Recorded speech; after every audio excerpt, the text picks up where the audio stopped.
On Monday, 3 days ago, we were told by the Sudanese authorities to withdraw immediately all of our international staff from various locations in southern and western Darfur because the Sudanese authorities were arguing that they were not in the position to provide us, the security to our teams, especially when the decision of the International Criminal Court would be published. We protested, but we had no choice but to withdraw 70 international humanitarian aid workers from Darfur at that moment.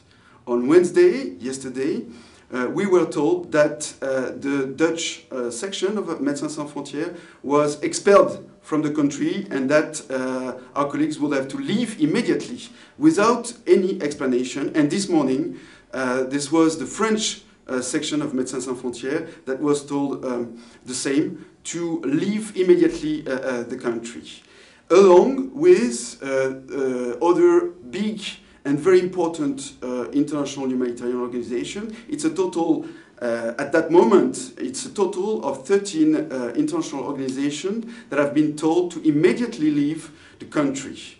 So what are the consequences for the populations today in Darfur?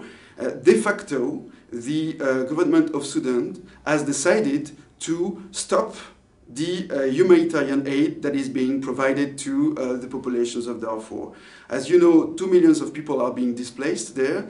A vast majority of them are depending on a daily basis on this international and external aid for food, for water, for medical care, and they won't have this aid being provided anymore because it's not the remaining UN agencies or the few organizations, including the remaining sections of Médecins Sans Frontières, that will be able to cover the needs of this population spread around the territory that is the size of France.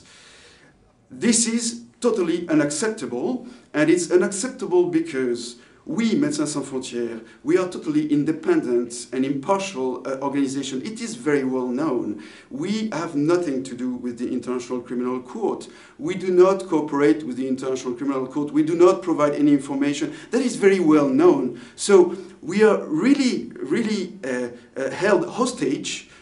We and the populations of Darfur, we are held hostage to political and judicial processes.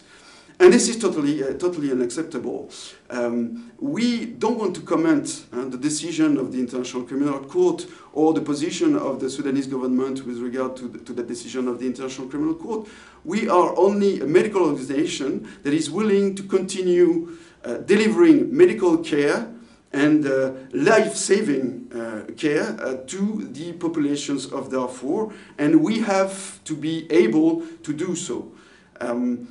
As a matter of example, there have been some, ultimately we have seen meningitis erupting in different IDP camps. There are some outbreaks of meningitis now active in several camps in southern Darfur and western Darfur. We were planning to vaccine more than 100,000 people. Nobody will be able to do it. And that's only one example of what will happen now.